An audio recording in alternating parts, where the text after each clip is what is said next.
person. Compared to my peers who also got into top colleges, including my school, I think that I am just a normal person. It's time to stop! It's time to stop, okay? No more! Where the fuck are your parents? Who are your parents? I'm gonna call Child Protective Services. It's time to stop! Excuse me, aren't we supposed to, sell ourselves? I don't know about that. What do you mean you don't know? Look, I'm just a normal person. I haven't done shit. Okay, it doesn't matter. No one's gonna get inspired if you say that. Well, what if the others done then? Look, I know you watch these types of videos before, and we both know that all of them at least look like they're being smart. I guess. I'll start re-recording then. Hey besties, my name is Althea Rosales. I am a super productive academic weapon. And today we're gonna go over the stats that got me into UC Berkeley. To do that, we'll need our Berkeley gear, so I will be right back, and there we go. And now we are ready to start. So if you find this video helpful, go ahead and comment down what year you're in. Make sure to smash that like button, subscribe down below, and follow my socials while you're at it. Yeah, let's get started. Okay, so to start, we need to talk about demographics. As you can see, I have 2 fans in my room because it's so fucking hot in here. And the reason why is because I live in Boston, Central Valley. It gets hot here, I know. And then I am a part of the LGBT community. I am lesbian, and then I am also trans. And then other than that, I am middle income. Obviously, I'm Filipino. You probably know that already. Oi! Philippines! Philippines! Woo! Yeah, that is all for demographics. I don't think that demographics did much on my application. I might have gotten because of the trans part, or I don't really know. But if they banned affirmative action, then it's probably not a part of it. But they do encourage you to talk about it in your essays if it has become a big part of you. Hey guys, we are outside. We are out in nature, and so it's time for me to talk about my grades. So I wasn't really the best in high school. I had 8 Bs on my transcript. They were in freshman PE, which no one really cares about. They were in freshman bio, and then the rest of the Bs were in really hard APs that hardly anyone gets an A in. Like for example, AP Physics 1, as well as AP Euro. But the rest of the classes I did get A's on. I ended up with a 4.2 weighted GPA, as well as ranked 32 out of 358 in my class. And it makes sense because of all those Bs. I got a 1330 on my SAT, but I didn't submit that because UCs don't really care about SAT.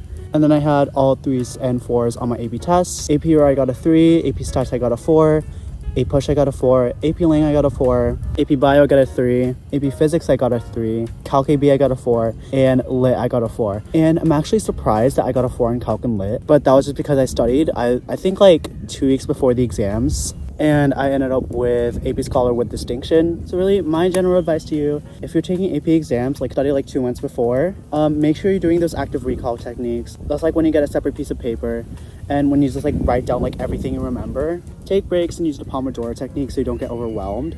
But yeah, that's really all there is to it. I would also encourage you guys to take the SAT. Some colleges are starting to become test required. So for example, Brown, I think UPenn, and really just those prestigious schools that everyone cares about. Make sure you guys are actually putting effort in your classes. But you also have to remember that not a lot of colleges look at just grades. Even a person with a 4.0 GPA can't get into Harvard. So that's why it's really important to just not just concentrate on grades, but concentrate on extracurriculars as well as write great essays. So I will get to that right now.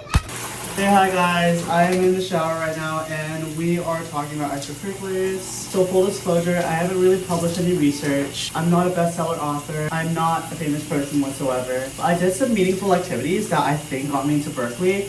There was this TEDx event that I directed in November of last year. And then there were 2 summer internships that I did at UCSB and UCSC. First internship was about clinical psychology, and I ended up researching the role religious devotion and sexuality play in self-esteem. And then the thing I researched at UCSC was about just basically how we got songs stuck in our heads. And if I were to take one thing out of it, it's just learning how to research and just learning how to network with professors in general. But I think why I ended up getting into Berkeley is because they really like curiosity. You can't just join any summer program. For me, I'm interested in psychology and I'm a psych major, so I decided to do summer programs that kind of align with that. I was also secretary of my school's P club.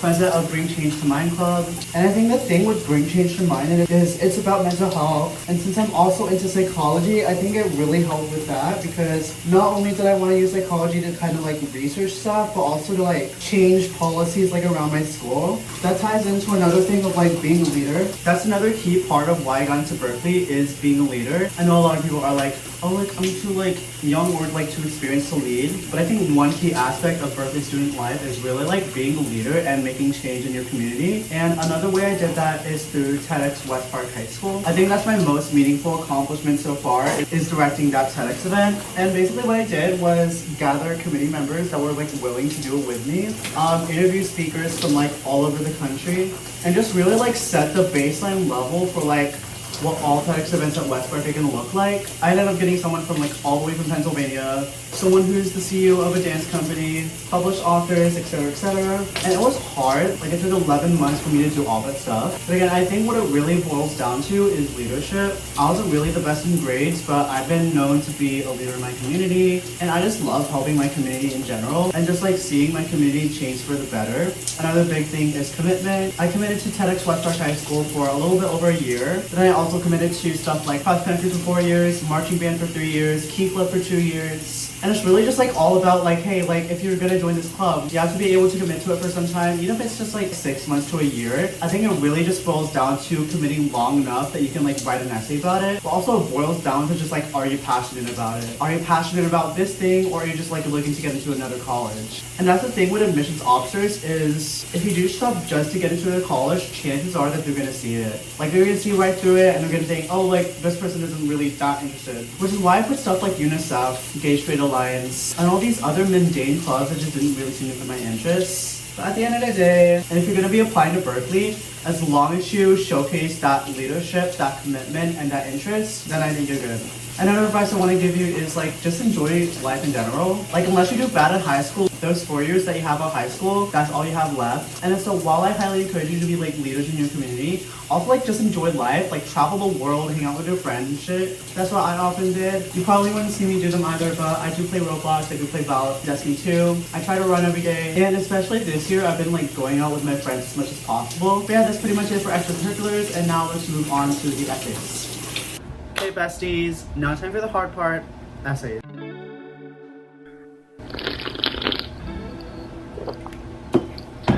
Now, full disclosure, I haven't really worked on the essays that much. I've only worked on them like a month before they were due, and I think that was my biggest mistake because I did get rejected from UCLA. But I think the key here is to like frame them to the point where it showcases once again your leadership, your commitment, and your interests. And the key here is to ask yourself, what do they have to know about me? Am I a passionate person? You don't want them to think that, oh, like you're a piece of shit and you don't deserve this college, right? So with that being said, let me read my essays starting from essay number 1, which is, what would you say is your greatest talent or skill? How have you developed and demonstrated that talent over time? So the essay reads, one of the best animes of all time is Reliant April. And I'd say my greatest skill comes from applying the principles of its two main characters, Kaori Miyazono and Kosei Arima, to my personal life. Kaori emphasized that music is freedom, while Kosei encouraged me to play the piano like I'm embracing it. So I worked with 2 mentors to demystify all things piano. The former was there for most of my life and taught me fundamental music theory concepts, how to practice, and how to fuel my drive for learning. But the latter had shattered my understanding of the relationship between piano and person. I started playing at 4 years old, and immediately knew that my future lay in making music. With each lesson, I strove to inch closer to playing pieces that 4-year-old me couldn't fathom. I would spend hours on the third movement on Beethoven's Moonlight Sonata, sometimes practicing into the night, just to solidify it for performance. But I would often play for the sake of being the best. I knew what the notes were, but emotionally connecting with the notes themselves sounded like something out of the ordinary. I therefore had a new skill set to learn upon receiving my second mentor. From that point onwards, I strived to turn the piano into the ultimate laboratory, with the piano as my beaker and the fingers as my lab coat. I tinkered with solutions of flirtatious melodies, unpredictable rubatos, and cantabile to create virtuosic sounds. I was initially frustrated with each resulting reaction, but with further practice, I began to realize that in order to maximize my potential with the pieces, I would have to learn to vibe with the solidifying process as well. Eventually, I began to produce music that for the first time I felt truly intertwined with. As I expand my repertoire, I hope to continually search for ways to tell my audience my story with the next piece, whether that be patients with dementia, my little sister, or even my friend on FaceTime at 3 a.m. Kaori and Kosei, you're right indeed. So I think the key to that essay is like taking risks. Like for example, I started with one of the best animes of all time, Israelite April, and my greatest skill, and while I say my greatest skill throughout the essay is playing the piano, in that introduction I said my greatest skill comes from applying the principles of its two main characters to my personal life, and to me that's the same as playing the piano because of those two quotes that I mentioned. You should like play the piano like you're embracing it, and also that music is freedom. And I think it really showcases two things. One, my passion for music, number two, my commitment, and number three, my drive to learn. Because when I got my second mentor, I was like, okay, like I have to practice piano a different way. And also like that one paragraph about how I compared the piano to the lab. Because while I may not be majoring in chemistry, I still make connections like what you could find in like a chem lab. Like for example, solutions of flirtatious melodies, unpredictable rubatos, and also mentioning like the fingers as your lab coat. Another big thing that I did was say where piano got me. Like for instance, I didn't just say, oh, like because like piano is nice, that I love music. I said that playing piano helps tell my audience my story. Whether that be dementia patients, like for example volunteering at a nursing home, my sister who also plays piano, or even my friend on FaceTime, because I like to serenade my friends. I tied it back to the intro, Gali and Gose, you're right indeed. I think it really just helped like bring it all home, especially when you're like talking about a cliche topic. So that's essay number one. Essay number two is think about an academic subject that inspires you. Describe how you've furthered this interest inside and or outside the classroom. So the essay reads, my voyage across genders from male to female sparked my interest in psychology. I came out as trans in my freshman year and opened a portal to a new world of self-expression, tinkering with names such as Keilana Gabriel or Marisol Altea. But since I had long believed I would remain entrenched in typical teenage boyhood, namely declaring Saturdays are for the boys, I remained adamant about presenting as male, and found myself grappling with questions like why me as I wrestled with the implications of transitioning. Volunteering at a dementia ward after my transition, I connected with patients who shared similar identity challenges. I would bike to it every Sunday, and as I saw the patients navigating their struggles while I serenaded them with lit, I would be reminded vividly of the initial hurdles I encountered during my transition. The tenderness I extended to each patient mirrored the self-compassion I needed to fully embrace my identity as a transgender Asian woman, and was what eventually swept me into a world of psychological exploration. Perusing papers relating religiosity and ethnicity to gender fluidity, I envisioned devising adapted psychological interventions for trans youth of color like me. And so, I spent the next 2 summers at UCSB and UCSC learning how to be a cartographer for the mind and soul. Leveraging the mentorship of doctoral students, I turned minutes of demoing cognitive assessments on my friends into hours scouring the university psychology databases for ways to optimize each of my research projects. However, I was also encouraged to venture beyond my initial scope of research, and it was when I founded my school's Brain Change to Mind Club that I started thinking of ways I could extend my fascination for psychology towards the community as well. As an aspiring psychology major, I am eager to translate what I've learned from these experiences to my future college paths. Whether leading mental health organizations and clubs, or researching how mental health varies across the gender spectrum, I'm excited to see the other voyages I may take in my psychological exploration. So as the prompt says, think about an academic subject that inspires you. The key here is to not only show that you're like interested in like this thing, but show how you've like obviously like furthered that interest inside or outside the classroom. I think the key here is to put as much detail into it as possible, because you don't want to be just like, oh like I'm interested in psychology so I did this. Like say like the things that you like got from that.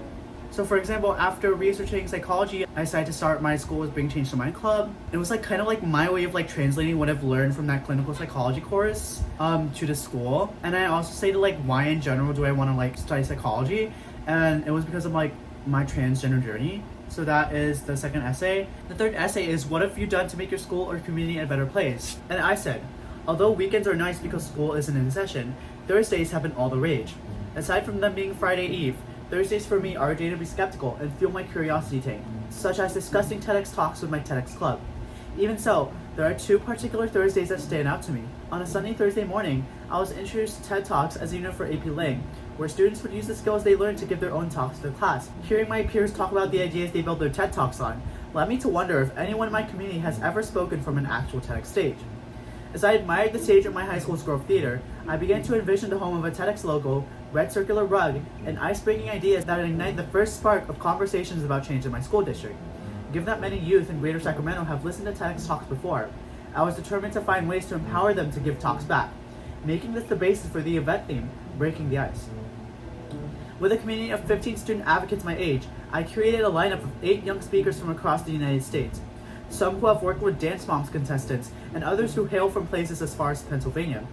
Each event rehearsal, boba outing, and 11 p.m. meeting on Discord not only helped me to think well under pressure and adapt to the evolving needs of my community, but also helped each person, including myself, see the team as a second family. On a clear Thursday morning 11 months later, we broke the ice on that same stage through my school district's first TEDx event, introducing hundreds of youth to ideas ranging from exploring one's implicit biases to knowing when to say no as creatives.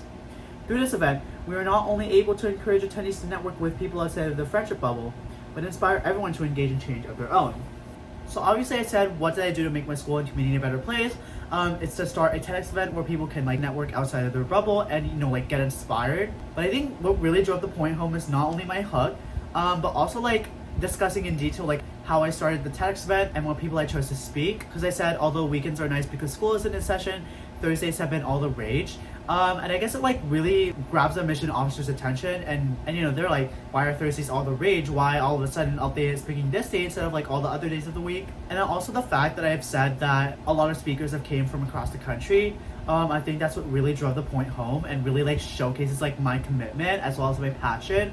Obviously my leadership, but those three all work in tandem with each other.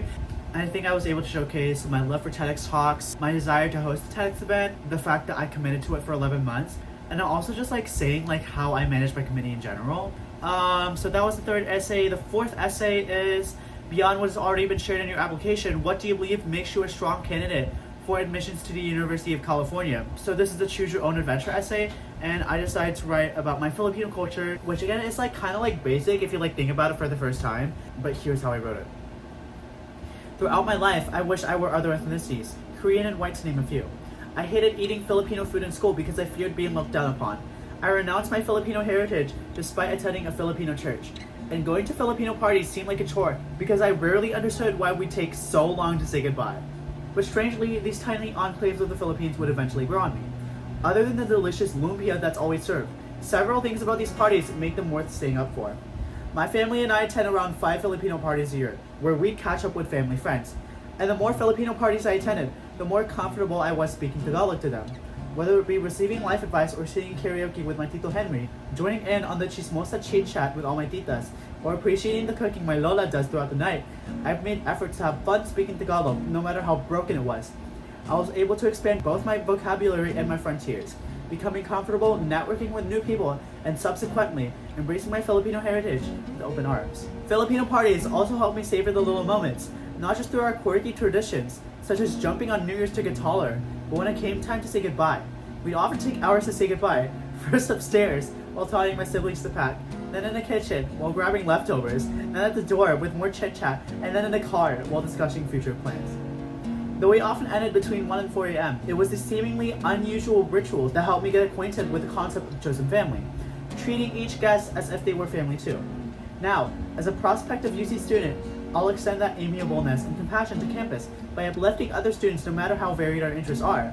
Wherever I go, I'm excited to bring the vibe of Filipino parties with me and build an even stronger chosen family. Now, I think the key aspect that Berkeley admission officers love is the concept of chosen family, because if I'm gonna be honest, especially at Berkeley, it's all about networking, it's all about making new friends, it's all about meeting new people, even if you don't become friends in the end. And it's really just boiling down to not only appreciating your culture, but also gaining a global perspective is I think what I showcased in that essay. I'm gonna tell you guys this: if you are writing about a cliche topic, make sure you write it as if it was unique. Make sure you write it as if only you could have written it, and really just compete in that intellectual category. Because while the talent essays and the choose your own adventure essays were both hella cliche, I think one good thing I did was frame it to a point where oh, only I could write about this, and just really showcasing those big three, passion, commitment, and leadership is what I think drove those 4 essays home. But yeah guys, that was all the stats I got me to UC Berkeley. I hope you guys found this helpful. If you're applying to UC Berkeley, go follow Aspire to apply in the link in the description. I'll be posting college admissions counseling there. If you need college counseling services from me, link is also in the description to sign up. First 2 consultations are free. Base rate is $20 per hour, but prices are negotiable, so you can always talk with me on what you want to pay. But yeah, if you guys enjoyed this video, go ahead and smash the like button, hit subscribe, and follow my social while you're at it. I love you guys so much, and I can't wait to see you guys in the next video. Bye!